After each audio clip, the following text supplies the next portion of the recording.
Mwanangu, usisahau sheria yangu, bali moyo wako uzishike amri zangu, maana nitakuongezea wingi wa siku na miaka ya uzima na amani. Rehema na kweli zisifarakane nawe, zifunge shingoni mwako, ziandike juu ya kibao cha moyo wako. Mwanangu we, lelele, ndivyo utakavyopata kibali na akili nzuri mbele za Mungu na mbele ya wanadamu.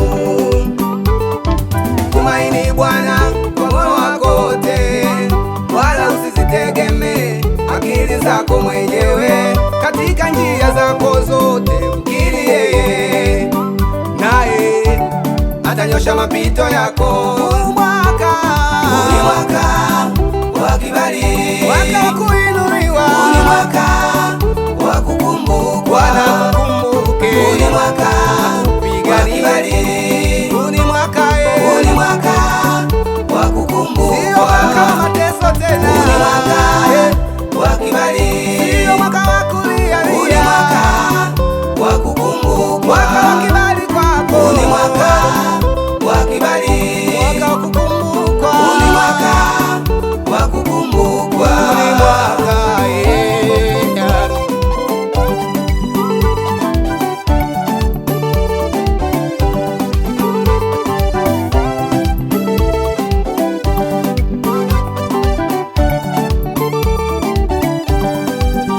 mwaka ule ulikuwa mwaka wa machozi, mwaka ule ulikuwa mwaka wa kilio.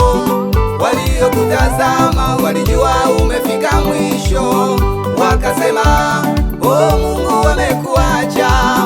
Mwache Mungu akukumbuke mwaka huu, mwache Mungu akubariki, mwache Mungu aseme badala yako, mwache Mungu apigane vita yako. Usiogope maneno ya wanadamu, usiogope vitisho vya walimwengu, usiogope maneno ya wanadamu, usiogope vitisho vya walimwengu. Mungu akiamua kufanya jambo anafanya, hakuna wakuzuia. Wacha wakuite majina mabaya, acha kuseme vibaya. Mungu anabadilisha historia yako. Huu mwaka ni mwaka wa kibali, Mungu anabadilisha